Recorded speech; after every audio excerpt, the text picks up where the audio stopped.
ಎಲ್ರಿಗೂ ನಮಸ್ಕಾರ. ನಮ್ಮ ನ್ಯೂಸ್ ಅಲರ್ಟ್ ಯೂಟ್ಯೂಬ್ ಚಾನಲ್ಗೆ ನಿಮಗೆ ಸ್ವಾಗತ. ನಾನು ಚಂದನ್. ಚಿತ್ರದುರ್ಗದ ರೇಣುಕಾಸ್ವಾಮಿ ಕೊಲೆ ಪ್ರಕರಣಕ್ಕೆ ಸಂಬಂಧಪಟ್ಟಂತೆ ನಟ ದರ್ಶನ್, ಪವಿತ್ರ ಗೌಡ ಸೇರಿದಂತೆ 7 ಜನ ಆರೋಪಿಗಳ ಜಾಮೀನನ್ನ ಈ ಕೂಡಲೇ ರದ್ದು ಮಾಡಬೇಕು ಎಂದು ಸುಪ್ರೀಂ ಕೋರ್ಟ್ನ ದ್ವಿಸದಸ್ಯ ಪೀಠ ಇವತ್ತು ಆದೇಶವನ್ನು ನೀಡಿದೆ. ಇದರ ಜೊತೆಗೆ ಈ ಆರೋಪಿಗಳು ತತ್ಕ್ಷಣ ವಿಚಾರಣಾ ನ್ಯಾಯಾಲಯಕ್ಕೆ ಹಾಜರಾಗಬೇಕು ಎಂಬ ಸೂಚನೆಯನ್ನು ನೀಡಿದೆ. ಅದಲ್ಲದೆ ಈ ಒಂದು ಆದೇಶದ ಪ್ರತಿಯನ್ನ ಈ ದೇಶದ ಪ್ರತಿಯೊಂದು ಹೈಕೋರ್ಟ್ಗೆ, ಈ ದೇಶದ ಪ್ರತಿಯೊಂದು ಜೈಲಿನ ಅಧೀಕ್ಷಕರಿಗೂ ಕೂಡ ಕಳಿಸಿಕೊಡಬೇಕು ಎನ್ನುವಂತಹ ಆದೇಶವನ್ನು ಇವತ್ತು ಸುಪ್ರೀಂ ಕೋರ್ಟ್ನ ದ್ವಿಸದಸ್ಯ ಪೀಠದ ನ್ಯಾಯಾಧೀಶರು ಆದೇಶವನ್ನು ಹೊರಡಿಸಿದ್ದಾರೆ. ಹಾಗಾದ್ರೆ ಇವತ್ತು ಸುಪ್ರೀಂ ಕೋರ್ಟ್ನಲ್ಲಿ ಏನೇನೆಲ್ಲ ಮೌಖಿಕವಾಗಿ ನಡೆಯಿತು, ಏನು ಆದೇಶವನ್ನ ನ್ಯಾಯಾಧೀಶರು ಕೊಟ್ಟರು, ಜೊತೆಗೆ ಸರ್ಕಾರದ ಪರ ವಕೀಲರು ಅಲ್ಲಿ ಏನು ವಾದವನ್ನು ಮಂಡಿಸಿದ್ರು. ಹೈಕೋರ್ಟ್ ಡಿಸೆಂಬರ್ 13ನೇ ತಾರೀಕು ಈ 7 ಜನ ಆರೋಪಿಗಳಿಗೆ ಜಾಮೀನನ್ನ ಕೊಡುತ್ತೆ. ಯಾವ ಕಾರಣಗಳನ್ನು ಉಲ್ಲೇಖಿಸಿ ಜಾಮೀನನ್ನ ಮಂಜೂರು ಮಾಡಿತ್ತು ಎಲ್ಲವನ್ನು ಕೂಡ ವಿವರವಾಗಿ ಎಕ್ಸ್ಪ್ಲೇನ್ ಮಾಡ್ತಾ ಹೋಗ್ತೀನಿ. ಮೊದಲಿಗೆ ಒಂದು ಪ್ರಕರಣ ಆರಂಭವಾಗಿದ್ದು ಜೂನ್ 9ನೇ ತಾರೀಕು, ಅಲ್ಲಿಂದ ಎಕ್ಸ್ಪ್ಲೇನ್ ಮಾಡ್ತಾ ಹೋಗ್ತೀನಿ. ಜೂನ್ 9ನೇ ತಾರೀಕು 2024ನೇ ಇಸ್ವಿ ಕಾಮಾಕ್ಷಿಪಾಳ್ಯದ ಸುಮ್ಮನಹಳ್ಳಿ ಆಸುಪಾಸಿನಲ್ಲಿರತಕ್ಕಂಥ ಸತ್ವಾ ಅಪಾರ್ಟ್ಮೆಂಟ್ ಮುಂದೆ ಹರಿದು ಹೋಗುವಂತಹ ಮೋರಿ ಪಕ್ಕದಲ್ಲಿ ಒಂದು ಮೃತದೇಹ ಬಿದ್ದಿರುತ್ತೆ. 33 ವರ್ಷದ ರೇಣುಕಾಸ್ವಾಮಿಯ ಮೃತದೇಹ. ಯಾವಾಗ ಸತ್ವಾ ಅಪಾರ್ಟ್ಮೆಂಟ್ನ ಸೆಕ್ಯೂರಿಟಿ ಇದನ್ನು ಗಮನಿಸ್ತಾರೆ, ಸ್ಥಳೀಯ ಪೊಲೀಸರಿಗೆ ಮಾಹಿತಿಯನ್ನು ನೀಡ್ತಾರೆ, ಈ ರೀತಿ ಒಂದು ಮೃತದೇಹ ಬಿದ್ದಿದೆ ಅಂತ. ಅಲ್ಲಿ ಕಾಮಾಕ್ಷಿಪಾಳ್ಯ ಪೊಲೀಸ್ ಠಾಣಾ ವ್ಯಾಪ್ತಿಯಲ್ಲಿ ಬರೋದ್ರಿಂದ ಕಾಮಾಕ್ಷಿಪಾಳ್ಯ ಪೊಲೀಸರು ಬಂದು ಸ್ಥಳ ಮಹಜರು ಮಾಡ್ತಾರೆ. ತದನಂತರ ಆ ದೇಹವನ್ನು ಮರಣೋತ್ತರ ಪರೀಕ್ಷೆ ಮಾಡಿಸ್ತಾರೆ. ಅದು ಯಾರು ಏನು ಎತ್ತ ಎಲ್ಲವನ್ನು ಪರಿಶೀಲನೆ ಮಾಡಿದ ನಂತರ ಚಿತ್ರದುರ್ಗದಲ್ಲಿ ಮೆಡಿಕಲ್ ಶಾಪ್ನಲ್ಲಿ ಕೆಲಸ ಮಾಡ್ತಿದ್ದಂಥ ವ್ಯಕ್ತಿ ಇವನು ಅನ್ನೋದು ಆಚೆ ಬರುತ್ತೆ. ತದನಂತರ ಈ ಒಂದು ವಿಚಾರಣೆ ಸಂಬಂಧಪಟ್ಟಾಗ ಪೊಲೀಸರು ನಿರ್ಧಾರಗಳನ್ನು ಕೈಗೊಳ್ಳುವಂತ ಸಂದರ್ಭದಲ್ಲಿ 4 ಜನ ಹೋಗಿ ಶರಣಾಗ್ತಾರೆ. ಇದನ್ನ ನಾವೇ ಮಾಡಿದ್ದು. ಯಾಕೆ ಅಂತಂದ್ರೆ ಇವ್ರಿಗೂ ನಮಗೂ ಫೈನಾನ್ಸ್ ವಿಚಾರದಲ್ಲಿ ಒಂದಷ್ಟು ಕಿರಿಕಿತ್ತು, ಆ ಕಾರಣದಿಂದ ಇವನನ್ನ ನಾವು ಸಾಯಿಸ್ಬಿಟ್ಟು ನಮ್ಮನ್ನ ಬಂಧಿಸಿ ಅಂತ ಹೋಗಿ ಹೇಳ್ತಾರೆ. ಪೊಲೀಸರು ಯೋಚನೆ ಮಾಡ್ತಾರೆ, ಇವ್ರು ನೋಡ್ರೆ ಚಿತ್ರದುರ್ಗ, ಇವ್ರು ನೋಡ್ರೆ ಬೆಂಗಳೂರಿನ ಯಾವ್ಯಾವ್ದು ಏರಿಯಾದವರು, ಇವ್ರಿಗೂ ಅವನಿಗೂ ಹೇಗೆ ಸಂಬಂಧ, ಇವ್ರನ್ನೆಲ್ಲ ನೋಡಿದ್ರೆ ಹಣಕಾಸು ಸಹಾಯ ಮಾಡಿ ಫೈನಾನ್ಸ್ ವ್ಯವಹಾರ ಮಾಡಿರ್ತಾರೆ ಅವರ ಇಲ್ವಲ್ಲ ಅಂತ ಅಂದ್ಬಿಟ್ಟು ಏನ್ ಮಾಡ್ತಾರೆ, ಅವ್ರದೇ ಆದಂತ ಸ್ಟೈಲ್ನಲ್ಲಿ 4 ಜನರನ್ನ ಪ್ರತ್ಯೇಕವಾಗಿ ವಿಚಾರಣೆ ಮಾಡ್ತಾರೆ. ಆಗ ಆ 4 ಜನರ ಹೇಳಿಕೆಗಳು ಕೂಡ ಭಿನ್ನವಾಗಿರ್ತವೆ. ಪೊಲೀಸರು ಏನ್ ಮಾಡ್ತಾರೆ, ಆಗ ಪಕ್ಕ ಇಲ್ಲೇನೋ ಪ್ಲಾನ್ ಇದೆ ಅನ್ನೋದನ್ನ ತಿಳಿದು ಅರಿತು ಇವರನ್ನ ಅವ್ರದೇ ಆದಂಥ ಸ್ಟೈಲ್ನಲ್ಲಿ ಟ್ರೀಟ್ಮೆಂಟ್ ಕೊಟ್ಟಾಗ ಒಂದೊಂದಾಗಿ ಆಚೆ ಹೆಸರು ಬರುತ್ತೆ. ಆ ಹೆಸರಲ್ಲಿ ತುಂಬಾ ಮುಖ್ಯವಾದಂಥ ಹೆಸರು ನಟ ದರ್ಶನ್ ಅವರ ಹೆಸರು. ಯಾವಾಗ ಈ ಒಂದು ಪ್ರಕರಣದಲ್ಲಿ ನಟ ದರ್ಶನ್ ಅವರು ಭಾಗಿಯಾಗಿದ್ದಾರೆ ಅನ್ನುವಂಥದ್ದನ್ನು ಅರಿತಂತ ಪೊಲೀಸರು ತುಂಬಾ ಸೂಕ್ಷ್ಮವಾಗಿ, ಗೌಪ್ಯವಾಗಿ ಇದನ್ನೆಲ್ಲೂ ಕೂಡ ಮಾಹಿತಿಯನ್ನು ಬಿಟ್ಕೊಡದೆ ಸೀದಾ ಹೋಗಿ ನಟ ದರ್ಶನ್ ಎಲ್ಲಿದ್ದಾರೆ ಅನ್ನೋದನ್ನ ಮಾಹಿತಿಯನ್ನು ಕಲೆ ಹಾಕಿ, ಹೌದು ಅವರು ಮೈಸೂರಿನಲ್ಲಿದ್ದಾರೆ ಅನ್ನೋ ಕಾರಣದಿಂದ ಸೀದಾ ಹೋಗಿ ಅವರು ಶೂಟಿಂಗ್ ನಲ್ಲಿ ಭಾಗಿಯಾಗಿದ್ರಂತೆ. ಆ ಒಂದು ಸಂದರ್ಭದಲ್ಲಿ ಡೆವಿಲ್ ಚಿತ್ರೀಕರಣದ ಸಂದರ್ಭದಲ್ಲಿ ಹೋಗಿ ನಟ ದರ್ಶನ್ ಅವರಿಗೆ ಹೇಳಿ, ಈ ರೀತಿ ನಿಮ್ಮನ್ನ ಬಂಧಿಸೋದಕ್ಕೆ ಬಂದಿದ್ದೀವಿ, ನೀವು ಸಹಕರಿಸಬೇಕು ಅಂತ ಹೇಳ್ತಾರೆ. ತದನಂತರ ನಟ ದರ್ಶನ್ ಅವರು ಜಿಮ್ ಅಲ್ಲಿ ಇದ್ದಂಥ ಸಂದರ್ಭದಲ್ಲಿ ಹೋಗಿ ಅವರನ್ನ ಸುತ್ತುವರಿದು ಅರೆಸ್ಟ್ ಮಾಡ್ಕೊಂಡು ಬಂದು ಬೆಂಗಳೂರಿನ ನ್ಯಾಯಾಲಯಕ್ಕೆ ಅವರನ್ನ ಹಾಜರುಪಡಿಸ್ತಾರೆ. ತದನಂತರ ಅವರಿಗೆ ನ್ಯಾಯಾಂಗ ಬಂಧನ ವಿಸ್ತರಣೆ ಆಗುತ್ತೆ. ಅದಾದ ನಂತರ ತಪ್ಪು ಮಾಡಿರ್ತಕ್ಕಂಥದ್ದು ಸಾಬೀತಾದಂಥ ಹಿನ್ನೆಲೆಯಲ್ಲಿ ಅವರಿಗೆ ಪರಪ್ಪನ ಅಗ್ರಹಾರ ಜೈಲಿಗೆ ಕಳಿಸಲಾಗುತ್ತೆ. ಒಬ್ಬೊಬ್ಬರಿಗೂ ಒಂದೊಂದು ಜೈಲು ಈ ರೀತಿ ಆಗುತ್ತೆ. ತದನಂತರ ನಟ ದರ್ಶನ್ ಅವರು ಅಲ್ಲಿರ್ತಾರೆ. ಅಲ್ಲಿದ್ದಂಥ ಸಂದರ್ಭದಲ್ಲಿ ಒಂದಷ್ಟು ಜನರ ಜೊತೆ ಅವರು ಸಿಗರೇಟ್ ಹೊಡಿತಿರ್ತಕ್ಕಂಥದ್ದು, ಕಾಫಿ ಕುಡ್ಕೊಂಡು ಕೂತಿರ್ತಕ್ಕಂಥ ಒಂದು ಫೋಟೋ ಕೂಡ ವೈರಲ್ ಆಗುತ್ತೆ. ಅದು ಸಾಮಾಜಿಕವಾಗಿ ಮಾಧ್ಯಮಗಳಲ್ಲಿ ಯಾವಾಗ ಪ್ರಕಟವಾಯಿತು, ಒಂದಷ್ಟು ಜನರಲ್ಲಿ ಏನಪ್ಪಾ ಇದು ತಪ್ಪು ಮಾಡಿ ಇಷ್ಟೊಂದು ಆರಾಮಾಗಿದ್ದಾರೆ, ನೆಮ್ಮದಿಯಾಗಿದ್ದಾರೆ, ಎಲ್ಲರಿಗೂ ಇದೇ ರೀತಿಯ ಟ್ರೀಟ್ಮೆಂಟ್ ಸಿಗುತ್ತೆ ಅನ್ನುವಂತಹ ಪ್ರಶ್ನೆಯನ್ನು ಕೂಡ ಹುಟ್ಟಾಕಿತ್ತು. ಯಾವಾಗ ಈ ಒಂದು ವಿಚಾರ ಸಾಮಾಜಿಕವಾಗಿ ವೈರಲ್ ಆಯಿತು, ಸರ್ಕಾರವು ಕೂಡ ತಮ್ಮ ನಿರ್ಧಾರವನ್ನು ಕೈಗೊಳ್ಳಿತು. ನಟ ದರ್ಶನ್ ಅವರನ್ನ ತತ್ಕ್ಷಣ ಪರಪ್ಪನ ಅಗ್ರಹಾರ ಜೈಲಿನಿಂದ ಬಳ್ಳಾರಿ ಜೈಲಿಗೆ ಶಿಫ್ಟ್ ಮಾಡ್ತು. ಆ ಒಂದು ಸಂದರ್ಭದಲ್ಲಿ ಅವರ ಪತ್ನಿ ಆಗಾಗ ಹೋಗಿ ಅವ್ರಿಗೆ ಸಂಬಂಧಪಟ್ಟ ಬಟ್ಟೆ ಆಗಿರ್ಬೋದು, ಒಂದಷ್ಟು ವಸ್ತುಗಳನ್ನು ಕೊಟ್ಟು ಬರುವಂಥ ಸಂದರ್ಭದಲ್ಲಿ ನಟ ದರ್ಶನ್ ಅವರು ಜೈಲಿನಿಂದ ಇಸ್ಕೊಂಡು ಹೋಗುವಂಥ ಸಂದರ್ಭದಲ್ಲಿ ಮಾಧ್ಯಮಗಳಿಗೆ ಕ್ಯಾಪ್ಚರ್ ಆಗ್ತಾ ಇತ್ತು. ಅಲ್ಲಿ ಗಮನಿಸಿದಾಗ ನಟ ದರ್ಶನ್ ಅವರು ಕುಂಡ್ಕೊಂಡು ಹೋಗ್ತಾ ಇದ್ದಾರೆ, ಬಹುಶಃ ಏನೋ ಸಮಸ್ಯೆ ಇರಬಹುದು ಎನ್ನುವಂಥದ್ದು ಸಹಜವಾಗಿ ಎಲ್ರಿಗೂ ಕೂಡ ಅರ್ಥವಾಗ್ತಿತ್ತು. ಆ ಸಂದರ್ಭದಲ್ಲಿ ಬಳ್ಳಾರಿಯ ಬಿಮ್ಸ್ ವೈದ್ಯರು ಒಂದು ವರದಿಯನ್ನು ಕೊಡ್ತಾರೆ. ನಟ ದರ್ಶನ್ ಅವರಿಗೆ ಪ್ಯಾರಾಲಿಸಿಸ್ ಆಗುವಂತ ಸಾಧ್ಯತೆ ಇದೆ, ಇದರಿಂದ ಸ್ಟ್ರೋಕ್ ಆಗಬಹುದು, ಅವರಿಗೆ ಬೆನ್ನು ನೋವಿನ ಸಮಸ್ಯೆ ಇರುವುದರಿಂದ ಈ ಕೂಡಲೇ ಅವರಿಗೆ ಟ್ರೀಟ್ಮೆಂಟ್ ಅನ್ನು ಕೊಡಬೇಕಾಗುತ್ತೆ ಅಂತ ಹೇಳ್ತಾರೆ. ಸೊ ಅದಕ್ಕೆ ಸಂಬಂಧಪಟ್ಟಾಗ ಜೈಲಿನಲ್ಲೇ ಕೊಡಿ ಅಂತ ಹೇಳ್ತಾರೆ. ಬಟ್ ಇಲ್ಲಿ ಉನ್ನತ ತಂತ್ರಜ್ಞಾನ ಇಲ್ಲದೆ ಇರೋದ್ರಿಂದ ಅವರನ್ನ ಇಲ್ಲಿ ಮಾಡೋದಕ್ಕೆ ಆಗಲ್ಲ ಅನ್ನೋ ಕಾರಣದಿಂದ ಆ ಡಾಕ್ಟರ್ ಅಂದ್ರೆ ಏನ್ ಕೊಡ್ತಾರೆ ವರದಿಯನ್ನು ಆಧರಿಸಿ 6 ವಾರಗಳ ಕಾಲ ಅವರಿಗೆ ಮಧ್ಯಂತರ ಜಾಮೀನು ಆದೇಶವನ್ನ ಅಲ್ಲಿ ಪ್ರಕಟ ಮಾಡುತ್ತೆ ಕಾನೂನು, ಅಂದ್ರೆ ನಮ್ಮ ನ್ಯಾಯಾಲಯ. ತದನಂತರ ನಟ ದರ್ಶನ್ ಅವರು ಬೆಂಗಳೂರಿಗೆ ಬರ್ತಾರೆ. ಬಂದಂತವರು BGS ಗ್ಲೋಬಲ್ ಆಸ್ಪತ್ರೆಯಲ್ಲಿ ಚಿಕಿತ್ಸೆಯನ್ನು ಪಡ್ಕೊಳ್ತಾರೆ. ಎಲ್ಲರೂ ಕೂಡ ಅನ್ಕೊಂಡಿದ್ರು ಅವರು ಆಪರೇಷನ್ ಮಾಡಿಸ್ಕೋಬಹುದು ಬಹುಶಃ, ಯಾಕೆಂದ್ರೆ ಅವ್ರಿಗೆ ಇರುವಂತದ್ದು ನಿಜವೇ ಇರಬಹುದು ಅಂತ ಅನ್ಕೊಂಡಿದ್ರು. ಅವರು ಯಾವುದೋ ರೀತಿಯ ಥೆರಪಿ ಮೂಲಕ ಚಿಕಿತ್ಸೆಯನ್ನು ಪಡೆದುಕೊಳ್ತಾರೆ. ತದನಂತರ ಅವರು ಚಿತ್ರೀಕರಣದಲ್ಲಿ ಭಾಗಿಯಾಗ್ತಾರೆ. ಇದೆಲ್ಲವೂ ನಡೆಯುವಂತಹ ಹಂತದಲ್ಲಿ ಇನ್ನೇನು ಮಧ್ಯಂತರ ಜಾಮೀನು ಆದೇಶ ಮುಗ್ದೋಗೋಕೆ ಬರ್ತೈತೆ, 6 ವಾರ ಆಗೋಯ್ತು ಅನ್ನೋ ಸಂದರ್ಭದಲ್ಲಿ ಡಿಸೆಂಬರ್ 13ನೇ ತಾರೀಕು ಇವರಿಗೆ ಹೈಕೋರ್ಟ್ ಜಾಮೀನನ್ನ ಪ್ರಕಟ ಮಾಡುತ್ತೆ, ನಿಯಮಿತ ಜಾಮೀನನ್ನ. ಈ ಆಲ್ರೆಡಿ ಇವರ ಪರ ವಕೀಲರು ಸೆಷನ್ ಕೋರ್ಟ್ಗೆ ಹೋಗಿರ್ತಾರೆ. ಅಲ್ಲಿ ಸೆಷನ್ ಕೋರ್ಟ್ನಲ್ಲಿ ಇವರ ಜಾಮೀನು ಆದೇಶವನ್ನ ತಿರಸ್ಕರಿಸಲಾಗುತ್ತೆ. ತದನಂತರ ಇವರು ಹೈಕೋರ್ಟ್ ಮೆಟ್ಟಿಲೇರ್ತಾರೆ. ಹೈಕೋರ್ಟ್ ಮೆಟ್ಟಿಲೇರಿದಾಗ ಅಲ್ಲಿನ ನ್ಯಾಯಾಧೀಶರಾದಂಥ ಎಸ್ ವಿಶ್ವಜಿತ್ ಶೆಟ್ಟಿ ಅವರು ಒಂದಷ್ಟು ಅಂಶಗಳನ್ನು ಉಲ್ಲೇಖಿಸಿ ಇವರಿಗೆ ಡಿಸೆಂಬರ್ 13ನೇ ತಾರೀಕು ಜಾಮೀನನ್ನು ಮಂಜೂರು ಮಾಡ್ತಾರೆ. ಈ ಒಂದು ಪ್ರಕರಣಕ್ಕೆ ಸಂಬಂಧಪಟ್ಟಾಗೆ 7 ಜನರಿಗೆ. ಆಲ್ರೆಡಿ ಒಂದಷ್ಟು ಜನರಿಗೆ ಸೆಷನ್ ಕೋರ್ಟ್ನಲ್ಲೇ ಬೇಲ್ ಸಿಕ್ಬಿಟ್ಟಿರುತ್ತೆ. ಈ ಶರಣಾಗಿರ್ತಾರಲ್ಲ ಹೋಗಿ ಪೊಲೀಸ್ ಸ್ಟೇಷನ್ಲೆ ಅವ್ರಿಗೆಲ್ಲ ಬೇಲ್ ಸಿಕ್ಕಿರುತ್ತೆ. ಬಟ್ ಈ ಪ್ರಕರಣದಲ್ಲಿ A1, A2, A3, A4 ಅಂತ ಬಂದಂಥ ಸಂದರ್ಭದಲ್ಲಿ ಈ 7 ಆರೋಪಿಗಳಿಗೆ ಹೈಕೋರ್ಟ್ ತನಕ ಕೂಡ ಕಾಯ್ದಿರಿಸಲಾಗುತ್ತೆ. ತದನಂತರ ಡಿಸೆಂಬರ್ 13ನೇ ತಾರೀಕುವರೆಗೆ ಜಾಮೀನನ್ನು ಪ್ರಕಟ ಮಾಡಲಾಗುತ್ತೆ. ಹೈಕೋರ್ಟ್ ಹಾಗಾದ್ರೆ ಯಾವ ಕಾರಣಗಳನ್ನು ಉಲ್ಲೇಖಿಸಿ ಇವರಿಗೆ ಜಾಮೀನನ್ನು ಮಂಜೂರು ಮಾಡಿತ್ತು ಅನ್ನೋದನ್ನು ಕೂಡ ನಾನು ನಿಮಗೆ ಹೇಳ್ತಾ ಹೋಗ್ತೀನಿ ಏನಿದೆ ಅನ್ನೋದನ್ನ. ಅಂದು ಡಿಸೆಂಬರ್ 13ನೇ ತಾರೀಕು ಇವರಿಗೆ ಜಾಮೀನು ಸಿಗುತ್ತಲ್ಲ, ಸೊ ಅದಕ್ಕೆ ಸಂಬಂಧಪಟ್ಟಾಗೆ ಹೈಕೋರ್ಟ್ನ ನ್ಯಾಯಾಧೀಶರು ಏನ್ ಹೇಳ್ತಾರೆ ಅಂತಂದ್ರೆ, ಆರೋಪಿಗಳ ಬಂಧನಕ್ಕೆ ಆಧಾರ ಒದಗಿಸುವಲ್ಲಿ ಪ್ರಾಸಿಕ್ಯೂಷನ್ ವಿಫಲವಾಗಿದೆ ಎಂದು ನ್ಯಾಯಮೂರ್ತಿ ಎಸ್ ವಿಶ್ವಜಿತ್ ಶೆಟ್ಟಿ ಅವರಿಂದ ಏಕಸದಸ್ಯ ಪೀಠ ತೀರ್ಪನ್ನು ನೀಡಿರುತ್ತೆ ಡಿಸೆಂಬರ್ 13ನೇ ತಾರೀಕು. ಬಂಧನಕ್ಕೆ ಆಧಾರವಾದಂಥ ಅಂಶಗಳು ಬಂಧನದ ಕಾರಣಗಳಿಗಿಂತ ಭಿನ್ನವಾಗಿವೆ ಮತ್ತು ಪೊಲೀಸರು ಎಲ್ಲಾ ಬಂಧಿತ ವ್ಯಕ್ತಿಗಳಿಗೆ ತಮ್ಮ ಪ್ರಕರಣಗಳಿಗೆ ನಿರ್ದಿಷ್ಟವಾದ ಬಂಧನದ ಆಧಾರಗಳನ್ನು ಒದಗಿಸುವುದು ಅವಶ್ಯಕವಾಗಿದೆ ಎಂದು ಪತ್ರಕರ್ತ ಮತ್ತು ಸಂಪಾದಕ ಪ್ರಬೀರ್ ಪುರಕಾಯಸ್ಥ ಪ್ರಕರಣದಲ್ಲಿ ಸುಪ್ರೀಂ ಕೋರ್ಟ್ ಅಂದು ನೀಡಿದ್ದ ತೀರ್ಪನ್ನ ಉಲ್ಲೇಖಿಸಿ ಇವರಿಗೆ ಜಾಮೀನನ್ನ ಪ್ರಕಟ ಮಾಡಿದ್ರು. ಅದರ ಜೊತೆಗೆ ಈ ಒಂದು ಪ್ರಕರಣದಲ್ಲಿ ಪ್ರಾಸಿಕ್ಯೂಷನ್ ಆರೋಪಿಗಳಿಗೆ ಬಂಧನದ ಕಾರಣಗಳನ್ನು ತಡವಾಗಿ ಒದಗಿಸಿದೆ ಎಂದು ಹೈಕೋರ್ಟ್ ತಿಳಿಸಿತ್ತು. ಇದಲ್ಲದೆ ಪ್ರತಿಯೊಬ್ಬ ಆರೋಪಿಗೆ ನಿರ್ದಿಷ್ಟವಾದ ವಿವರಗಳನ್ನು ಒಳಗೊಂಡಿರುವ ಬದಲು ಬಂಧನದ ಕಾರಣಗಳು ಒಂದೇ ಆಗಿವೆ ಎಂದು ಹೇಳಿ ಇವರಿಗೆ ನಿಯಮಿತ ಜಾಮೀನನ್ನು ಮಂಜೂರು ಮಾಡಿತ್ತು. ನಟ ದರ್ಶನ್ ಅವರಾಗಿರ್ಬೋದು, ಪವಿತ್ರ ಗೌಡ ಆಗಿರ್ಬೋದು, ಇದಕ್ಕೆ ಸಂಬಂಧಪಟ್ಟ ಅನುಕುಮಾರ್, ನಾಗರಾಜ್, ಜಗದೀಶ್ ಮತ್ತೆ ಲಕ್ಷ್ಮಣ್, ಈ ರೀತಿಯ ಒಟ್ಟು 7 ಆರೋಪಿಗಳಿಗೆ ನಿಯಮಿತ ಜಾಮೀನನ್ನು ಪ್ರಕಟ ಮಾಡಿತ್ತು. ಇದನ್ನ ಪ್ರಶ್ನೆ ಮಾಡಿ ರಾಜ್ಯ ಸರ್ಕಾರದ ಪರ ವಕೀಲರು ಜನವರಿ 6ನೇ ತಾರೀಕು 2025ನೇ ಇಸ್ವಿ ಸುಪ್ರೀಂ ಕೋರ್ಟ್ಗೆ ಮೇಲ್ಮನವಿಯನ್ನು ಸಲ್ಲಿಸಿರ್ತಾರೆ. ಏನಂತ, ಹೈಕೋರ್ಟ್ ಕೊಟ್ಟಿರುವಂತಹ ತೀರ್ಪು ಸ್ಯಾಟಿಸ್ಫೈಡ್ ಆಗ್ತಿಲ್ಲ, ಈ ರೀತಿ ಆರೋಪಿಗಳಿಗೆ ಜಾಮೀನನ್ನು ಕೊಟ್ಟಿದೆ, ಆ ರೀತಿಯಾಗಿ ಪ್ರಶ್ನೆ ಮಾಡಿ ಮೇಲ್ಮನವಿಯನ್ನು ಸಲ್ಲಿಸಿರ್ತಾರೆ.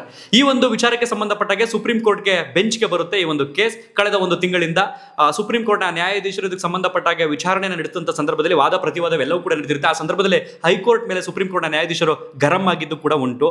ಇಂಥ ಹೈಕೋರ್ಟ್ಗಳು ಈ ರೀತಿಯಾಗಿ ಕೊಟ್ಬಿಟ್ರೆ ತೀರ್ಪನ್ನ ಯಾವುದಿದು, ಯಾವ ರೀತಿ ನಡೀತಾ ಇದೆ ನಮ್ಮ ದೇಶದ ವ್ಯವಸ್ಥೆ ಅಂತಲೂ ಕೂಡ ಪ್ರಶ್ನೆ ಮಾಡಿದ್ರು. ಅದಕ್ಕೆ ಸಂಬಂಧಪಟ್ಟಾಗೆ ಆದೇಶವನ್ನ ಕಾಯ್ದಿರಿಸಿತ್ತು. ಆ ಆದೇಶದ ಇವತ್ತು ಹೊರಬಂದಿದೆ.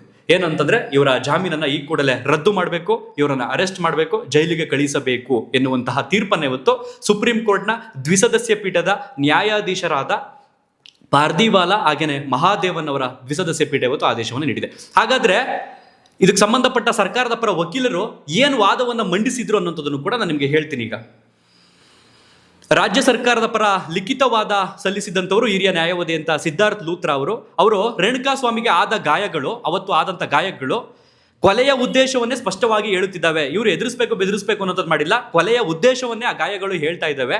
ಇದರ ಜೊತೆಗೆ ಪ್ರತ್ಯಕ್ಷದರ್ಶಿಗಳು ಹೇಳಿಕೆಗಳು ಸ್ಥಿರವಾಗಿದ್ದು ವಿಧಿವಿಜ್ಞಾನ ಮತ್ತು ಎಲೆಕ್ಟ್ರಾನಿಕ್ ಪುರಾವೆಗಳಿಂದ ದೃಢೀಕರಿಸಲ್ಪಟ್ಟಿದೆ. ತಾಂತ್ರಿಕವಾಗಿ ಆಗಿರ್ಬೋದು, ಇದಕ್ಕೆ ಸಂಬಂಧಪಟ್ಟಾಗ ವಿಧಿವಿಜ್ಞಾನ ಇಲಾಖೆಯಿಂದನೂ ಕೂಡ ಸಾಬೀತಾಗಿದೆ ಇವರೇ ಕೊಲೆ ಮಾಡಿರ್ತಕ್ಕಂಥದ್ದು, ಇವರೇ ಆರೋಪಿಗಳು ಅನ್ನುವಂಥದ್ದು. ಅದರ ಜೊತೆಗೆ ಈ ಹೇಳಿಕೆಗಳಲ್ಲಿನ ವಿಳಂಬವನ್ನು ಪುರಾವೆಗಳೊಂದಿಗೆ ಸಮರ್ಥಿಸಲಾಗಿದೆ. ಸಾಕಷ್ಟು ವಿಧಿವಿಜ್ಞಾನ, CDR ಅಂದ್ರೆ ಕಾಲ್ ರೆಕಾರ್ಡ್ ಬರುತ್ತಲ್ಲ ಅದು, ಹಾಗೆಯೇ ಎಲೆಕ್ಟ್ರಾನಿಕ್ ದಾಖಲೆಗಳು ಆರೋಪಿಗಳಿಗೆ ಕೊಲೆಯೊಂದಿಗೆ ನಂಟು ಇರುವುದನ್ನು ಹೇಳುತ್ತವೆ. ಜಾಮೀನು ಹಂತದಲ್ಲೇ ಹೈಕೋರ್ಟ್ ತಪ್ಪಾಗಿ ಮಿನಿ ವಿಚಾರಣೆ ನಡೆಸಿದೆ ಅಂತ ಇವರು ಸಿದ್ಧಾರ್ಥ್ ಲೂಥ್ರಾ ಅವರು ವಾದ ಮಂಡಿಸಿರ್ತಾರೆ. ಅದಕ್ಕೆ ಸಂಬಂಧಪಟ್ಟಾಗ ಇವತ್ತು ಸುಪ್ರೀಂ ಕೋರ್ಟ್ನ ದ್ವಿಸದಸ್ಯ ಪೀಠದ ನ್ಯಾಯಾಧೀಶರು ಏನನ್ನ ಹೇಳಿ ಈ ಒಂದು ಆದೇಶವನ್ನು ಹೊರಡಿಸಿದ್ದಾರೆ ಅನ್ನೋದನ್ನು ಕೂಡ ನಾನು ನಿಮಗೆ ಓದ್ತಾ ಹೋಗ್ತೀನಿ. ಈಗ ಹೈಕೋರ್ಟ್ ಆದೇಶ ವಿಕ್ಷಿಪ್ತ ದೋಷಗಳಿಂದ ಕೂಡಿದೆ ಎಂದು ನ್ಯಾಯಾಲಯ ಹೈಕೋರ್ಟ್ ಆದೇಶ ಅಧಿಕಾರದ ಯಾಂತ್ರಿಕ ಪ್ರಯೋಗವನ್ನು ಬಿಂಬಿಸುತ್ತದೆ ಅಂತ ಹೇಳಿದ್ದಾರೆ. ಜೊತೆಗೆ ಜಾಮೀನು ಮಂಜೂರು ಮಾಡಿದರೆ ಅದು ವಿಚಾರಣೆಯ ಮೇಲೆ ಪರಿಣಾಮ ಬೀರುತ್ತದೆ, ಹಾಗೂ ಅದು ವಿಚಾರಣೆಯ ಮೇಲೆ ಪರಿಣಾಮ ಬೀರುವುದರ ಜೊತೆಗೆ ಸಾಕ್ಷಿಗಳ ಮೇಲೆ ಪ್ರಭಾವ ಉಂಟು ಮಾಡಬಹುದು. ಹಾಗಾಗಿ ಈ ರೀತಿಯ ಪ್ರಕರಣಗಳಲ್ಲಿ ಈ ರೀತಿ ಬೇಲ್ ಮಂಜೂರು ಮಾಡುವಂಥದ್ದು ತಪ್ಪು ಎನ್ನುವಂಥದ್ದನ್ನು ಕೂಡ ಇವತ್ತು ಸುಪ್ರೀಂ ಕೋರ್ಟ್ ಹೇಳಿದೆ. ಹಾಗೇನೆ ಆರೋಪಿ ಎಷ್ಟೇ ದೊಡ್ಡವನಾದರೂ ಅವನು ಅಥವಾ ಅವಳು ಕಾನೂನಿಗಿಂತ ಮೇಲಲ್ಲ ಎಂಬ ಸಂದೇಶವನ್ನು ಇದು ನೀಡುತ್ತದೆ. ನ್ಯಾಯ ವಿತರಣಾ ವ್ಯವಸ್ಥೆಯ ಯಾವುದೇ ಹಂತದಲ್ಲಿ ಯಾವುದೇ ಬೆಲೆ ತೆತ್ತಾದರೂ ಕಾನೂನಾತ್ಮಕ ಆಡಳಿತವನ್ನು ಎತ್ತಿ ಹಿಡಿಯಬೇಕು ಎಂಬ ಬಲವಾದ ಸಂದೇಶವನ್ನು ಇದು ಒಳಗೊಂಡಿದೆ. ಹಾಗೆಯೇ ಯಾವುದೇ ವ್ಯಕ್ತಿ ಕಾನೂನಿಗಿಂತ ಮಿಗಿಲಲ್ಲ ಅಥವಾ ಕೆಳಗಿಲ್ಲ, ನಾವು ಅದನ್ನು ಪಾಲಿಸುವಾಗ ಯಾರ ಅನುಮತಿಯನ್ನೂ ಕೇಳುವುದಿಲ್ಲ ಎಂದು ನ್ಯಾಯಮೂರ್ತಿಯವರು ಸ್ಪಷ್ಟವಾಗಿ ಹೇಳಿದ್ದಾರೆ. ಹಾಗೆಯೇ ಎಲ್ಲಾ ಸಮಯದಲ್ಲೂ ಕಾನೂನಾತ್ಮಕ ಆಡಳಿತವನ್ನು ಕಾಪಾಡಿಕೊಳ್ಳುವುದು ಇಂದಿನ ಅಗತ್ಯವಾಗಿದೆ ಎಂದು ನ್ಯಾಯಮೂರ್ತಿ ಪಾರ್ದಿವಾಲಾ ಅವರು ಆದೇಶದ ಕುರಿತಾಗಿ ಹೇಳಿದ್ರು. ಹಾಗೆಯೇ ಜೈಲಿನಲ್ಲಿ ಆರೋಪಿಗಳನ್ನು ವಿಶೇಷವಾಗಿ ನಡೆಸಿಕೊಳ್ಳುವುದರ ವಿರುದ್ಧವೂ ನ್ಯಾಯಾಲಯ ಎಚ್ಚರಿಕೆ ನೀಡಿತು. ನಾನು ಆಗಲೇ ಹೇಳಿದೆ ನಿಮಗೆ, ಎಲ್ಲ ಹೈಕೋರ್ಟ್ಗಳಿಗೂ ಎಲ್ಲ ಜೈಲಿನ ಅಧೀಕ್ಷಕರಿಗೂ ಜನರಿಗೂ ಕೂಡ ಈ ಒಂದು ಆದೇಶದ ಪ್ರತಿಯನ್ನ ಯಾಕೆ ಕಳಿಸಿ ಅಂತ ಹೇಳಿದ್ರು ಅಂತಂದ್ರೆ, ಇತ್ತೀಚೆಗೆ ಜೈಲಿನಲ್ಲಿ ಆರೋಪಿಗಳನ್ನ ವಿಶೇಷವಾಗಿ ನಡೆಸಿಕೊಳ್ತಿರುವಂತದ್ದು ಈ ಒಂದು ಪ್ರಕರಣದಲ್ಲಿ ಆಚೆಗೆ ಬಂತು. ಯಾಕಂದ್ರೆ ಇವರು ಸಿಗರೇಟ್ ಹೊಡ್ಕೊಂಡು ಕಾಫಿ ಕುಡ್ಕೊಂಡು ಕೂತಿರ್ತಾರೆ ಒಂದಷ್ಟು ಜನರ ಜೊತೆಗೆ. ಹಾಗಾಗಿ ರಾಯಲ್ ಟ್ರೀಟ್ಮೆಂಟ್ ಸಿಗ್ತಾ ಇದೆ ಅನ್ನುವಂಥದ್ದು ಈ ಒಂದು ಪ್ರಕರಣದಲ್ಲಿ ಬೆಳಕಿಗೆ ಬಂದಿದೆ. ಆ ಕಾರಣದಿಂದ ಮುಂದೆ ಯಾವುದೇ ಹೈಕೋರ್ಟ್ ವ್ಯಾಪ್ತಿಯಲ್ಲಿ, ಹಾಗೇನೆ ಯಾವುದೇ ರಾಜ್ಯ ಸರ್ಕಾರದ ವ್ಯಾಪ್ತಿಯಲ್ಲಿ, ಜೈಲು ಅಧೀಕ್ಷಕರ ವ್ಯಾಪ್ತಿಯಲ್ಲಿ ಈ ರೀತಿ ಪ್ರಕರಣ ಏನಾದ್ರು ಕಂಡು ಬಂದ್ರೆ, ಈ ರೀತಿ ರಾಯಲ್ ಟ್ರೀಟ್ಮೆಂಟ್ ಸಿಗ್ತಾ ಇರೋದು ಈ ಒಂದು ಪ್ರಕರಣ ಅಲ್ಲ, ಬೇರೆ ಪ್ರಕರಣದಲ್ಲಿ ಸಿಗ್ತಾ ಇದೆ ಅನ್ನೋಂಥದ್ದು ಬಂದ್ರೆ ಆ ಜೈಲಿನ ಅಧೀಕ್ಷಕರನ್ನು ಅಮಾನತುಗೊಳಿಸಲಾಗುವುದು. ಜೊತೆಗೆ ರಾಜ್ಯ ಸರ್ಕಾರ ಇದಕ್ಕೆ ಸಂಬಂಧಪಟ್ಟಾಗ ಉತ್ತರವನ್ನು ಕೊಡಬೇಕಾಗುತ್ತೆ ಅನ್ನೋದನ್ನು ಕೂಡ ಇವತ್ತು ಸ್ಪಷ್ಟವಾಗಿ ಹೇಳಿದ್ದಾರೆ. ಹಾಗೇನೆ ಯಾರ್ಯಾರು ಇದಕ್ಕೆ ಸಂಬಂಧಪಟ್ಟಾಗೆ ನಡೆಸ್ಕೊಳ್ತಾರೋ ಈ ತರ ವಿಶೇಷವಾಗಿ ಅವರ ವಿರುದ್ಧವೂ ನ್ಯಾಯಾಲಯವು ಇವತ್ತು ಎಚ್ಚರಿಕೆಯನ್ನು ನೀಡಿದೆ. ಆರೋಪಿಗಳಿಗೆ ಪಂಚತಾರ ಉಪಚಾರ ನೀಡಲಾಗುತ್ತಿದೆ ಎಂದು ನಮಗೆ ತಿಳಿದರೆ ಮೊದಲ ಹೆಜ್ಜೆಯಾಗಿ ಸೂಪರಿಂಟೆಂಡೆಂಟ್ ಹಾಗೂ ಆದಿಯಾಗಿ ಎಲ್ಲಾ ಅಧಿಕಾರಿಗಳನ್ನು ಅಮಾನತುಗೊಳಿಸಲಾಗುವುದು ಎಂದು ಕಟು ಶಬ್ದದಲ್ಲಿ ಇವತ್ತು ಪೀಠ ತಿಳಿಸಿದೆ. ಒಟ್ಟಾರೆಯಾಗಿ ಈ ಕ್ಷಣದವರೆಗೆ ನಾನು ವಿಡಿಯೋ ಮಾಡ್ತಿರುವಂತ ಈ ಸಂದರ್ಭದಲ್ಲಿ ನಟ ದರ್ಶನ್ ಅವರು ಎಲ್ಲಿದ್ದಾರೆ, ಪವಿತ್ರ ಗೌಡ ಎಲ್ಲಿದ್ದಾರೆ ಗೊತ್ತಿಲ್ಲ. ಯಾವುದೋ ಒಂದು ಮಾಧ್ಯಮಗಳಲ್ಲಿ ಗಮನಿಸ್ತಾ ಇದ್ದಾರೆ, ರಾಜರಾಜೇಶ್ವರಿ ದೇವಸ್ಥಾನದಲ್ಲಿ ಪೂಜೆಯನ್ನು ಮಾಡ್ಕೊಂಡು ಬರ್ತಾ ಇದ್ದಾರಂತೆ. ಈ ಹಿಂದೆ ಅವ್ರು ಹೇಳಿದ್ರಂತೆ, ನಾನು ಸಿಂಗಲ್ ಪೇರೆಂಟ್ ಆಗಿರೋದ್ರಿಂದ ದಯವಿಟ್ಟು ನನ್ನ ಜಾಮೀನನ್ನ ರದ್ದುಗೊಳಿಸಬೇಡಿ, ನಾನು ಓರ್ವ ತಾಯಿಯಾಗಿ ನನ್ನ ಮಗಳನ್ನ ನೋಡ್ಕೋಬೇಕು ಅಂತ ಕೇಳಿದ್ರಂತೆ. ಸೊ ಅದೆಲ್ಲವನ್ನು ಕೂಡ ಗಮನಿಸ್ತಾ ಇದ್ದೆ. ಇನ್ನು ನಟ ದರ್ಶನ್ ಅವರಿಗೆ ಆಲ್ರೆಡಿ ಡೆವಿಲ್ ಸಿನಿಮಾದ ಚಿತ್ರೀಕರಣವನ್ನು ಸಂಪೂರ್ಣವಾಗಿ ಮುಗಿಸ್ಕೊಟ್ಟಿದ್ದಾರೆ. ಸೊ ಇಲ್ಲಿ ಗ್ರೇಟ್ ಎಸ್ಕೇಪ್ ಅಂತ ಬಂದ್ರೆ ಇಲ್ಲಿ ಡೆವಿಲ್, ಯಾಕಂತಂದ್ರೆ ಅವರು ಜೈಲಿನಲ್ಲಿ ಇದ್ದಾಗ ಪ್ರೊಡ್ಯೂಸರ್ಗೆ ಹಾಗೆ ಸಿನಿಮಾ ತಂಡದವರಿಗೆ ಒಂದು ಆತಂಕ ಇತ್ತು. ಏನಪ್ಪ ಎಷ್ಟು ವರ್ಷ ಜೈಲಲ್ಲಿ ಇರ್ತಾರೆ, ಏನಾಗುತ್ತೋ ಗೊತ್ತಿಲ್ಲ, ಚಿತ್ರೀಕರಣ ಬೇರೆ ಅರ್ಧಂ ಆಗಿದೆ, ಏನ್ ಮಾಡುವಂಥದ್ದು ನಮ್ಮ ಪರಿಸ್ಥಿತಿ ಅನ್ನುವಂಥದ್ದನ್ನ ಲೆಕ್ಕಾಚಾರ ಆಗ್ತಿದ್ರು. ಅದೆಲ್ಲವನ್ನು ಕೂಡ ಈಗ ನೋಡೋದಾದ್ರೆ ಆಲ್ರೆಡಿ ಡೆವಿಲ್ ಗ್ರೇಟ್ ಎಸ್ಕೇಪ್ ಚಿತ್ರೀಕರಣವು ಮುಗ್ದಾಗಿದೆ, ಆಲ್ರೆಡಿ ಶೂಟಿಂಗ್ ಕೂಡ ಕಂಪ್ಲೀಟ್ ಆಗೋಗಿದೆ, ಸಾಂಗ್ ಚಿತ್ರೀಕರಣವು ಮುಗಿದಿದೆ, ಡಬ್ಬಿಂಗ್ ಕೂಡ ಮುಗಿದಿದೆ. ಇನ್ನು ಉಳಿದಿರ್ತಕ್ಕಂಥದ್ದು ಕೇವಲ ಚಿತ್ರದ ಪ್ರಮೋಷನ್ ಮಾತ್ರ. ಅದಕ್ಕೆ ನಟ ದರ್ಶನ್ ಇಲ್ಲದೇ ಇದ್ರೂ ಆಗಬಹುದು, ಇದ್ರೂ ಆಗಬಹುದು, ಗೊತ್ತಿಲ್ಲ. ಈಗ ಏನಾಗುತ್ತೆ ಹಾಗಾದ್ರೆ, ನಟ ದರ್ಶನ್ ಅವರನ್ನ ಇವತ್ತು ಸೆಷನ್ ಕೋರ್ಟ್ಗೆ ಇವತ್ತು ಹಾಜರುಪಡಿಸಲಾಗುತ್ತೆ. ಸೆಷನ್ ಕೋರ್ಟ್ ಏನ್ ಹೇಳುತ್ತೆ ಅನ್ನುವಂಥದ್ದು ಕೂಡ ತೀವ್ರ ಕುತೂಹಲವನ್ನು ಹುಟ್ಟುಹಾಕಿದೆ. ಪರಪ್ಪನ ಹಗ್ರಾರ್ಗೆ ಜೈಲಿಗೆ ಕಳಿಸುತ್ತಾ ಅಥವಾ ಬೇರೆ ಜೈಲುಗಳಿಗೆ ಕಳಿಸುತ್ತಾ ಅಥವಾ ಆರೋಪಿಗಳನ್ನ ಬೇರೆ ಬೇರೆ ಜೈಲುಗಳಿಗೆ ಕಳಿಸಿ ಅಂತ ಹೇಳುತ್ತಾ ಗೊತ್ತಿಲ್ಲ. ಒಟ್ಟಾರೆಯಾಗಿ ಅಲ್ಲಿನ ವಿಚಾರಣಾ ನ್ಯಾಯಾಲಯದ ನ್ಯಾಯಾಧೀಶರು ಏನ್ ತೀರ್ಪನ್ನು ಕೊಡ್ತಾರೆ ಅದಕ್ಕೆ ಸಂಬಂಧಪಟ್ಟಾಗೆ ಪೊಲೀಸರು ಕ್ರಮವನ್ನು ಕೈಗೊಳ್ತಾರೆ. ತದನಂತರ ಇದಕ್ಕೆ ಸಂಬಂಧಪಟ್ಟಾಗೆ ನಟ ದರ್ಶನ್ ಅವರ ಪರ ವಕೀಲರು ಈ 7 ಜನರನ್ನ ಮೆನ್ಷನ್ ಮಾಡಿನೇ ಪಿಟಿಷನ್ ಹಾಕೊಂಡು ಬೇಲನ್ನ ಪಡೆದಿದ್ದು. ಸೊ ಈಗ ದ್ವಿಸದಸ್ಯ ಪೀಠದ ಆದೇಶವನ್ನ ಪ್ರಶ್ನೆ ಮಾಡಿ ಇವರು ತ್ರಿಸದಸ್ಯ ಪೀಠಕ್ಕೆ ಹೋಗ್ತಾರಾ, ಹೋದ್ರು ಏನಿಲ್ಲ ಅಂತಂದ್ರೆ ಹೆಚ್ಚು ಕಡಿಮೆ ಒಂದು 6 ತಿಂಗಳಂತೂ ಸಮಯ ಹಿಡಿಯುತ್ತೆ. ತದನಂತರ ತ್ರಿಸದಸ್ಯ ಪೀಠ ಏನ್ ಆದೇಶವನ್ನು ಕೊಡುತ್ತೆ ಅದು ಕೂಡ ತೀವ್ರ ಕುತೂಹಲವನ್ನು ಹುಟ್ಟುಹಾಕಿರುತ್ತೆ. ಯಾಕಂದ್ರೆ ದ್ವಿಸದಸ್ಯ ಪೀಠ ಎತ್ತಿ ಹಿಡಿದಿರ್ತಕ್ಕಂಥ ಆದೇಶವನ್ನ ಎತ್ತಿ ಹಿಡಿಯುತ್ತಾ ಅಥವಾ ಇಲ್ಲ ಇವರಿಗೆ ಜಾಮೀನನ್ನ ಮಂಜೂರು ಮಾಡಿ ಅಂತ ಹೇಳುತ್ತಾ ಗೊತ್ತಿಲ್ಲ. ಸರಿ, ಸುಮಾರು ಏನಿಲ್ಲ ಅಂತಂದ್ರೂ ಕನಿಷ್ಠ 6 ತಿಂಗಳಿಂದ 7 ತಿಂಗಳು ತನಕ ಹೇಳ್ಕೊಂಡು ಹೋಗುತ್ತೆ.